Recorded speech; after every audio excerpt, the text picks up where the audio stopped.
России окажутся и их... Короче, сейчас вот я такую тему поймал. Стоит или не стоит? Не стоит ехать.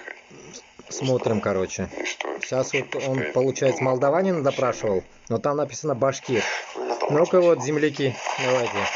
Сейчас передает другому. Освобождать сказали? Будем. Угу. Чего будет? Освобождать будем вас, сказали. А вам там сказали, что вы будете нас освобождать? Видите? В России? Башкиртлар, татарлар. Видите? Освобождать. Освобождайте украинцев, что ли? И что? Да такой сегодня лохами не надо быть, бля. Не понял так. От кого освобождать-то даже? Вот Не именно. понял. М.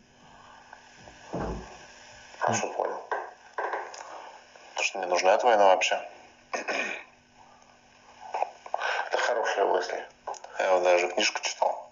Какую? То, что нас называют, можно сказать, братоубийцами. Есть такая книжка у вас здесь? Но здесь нету в России.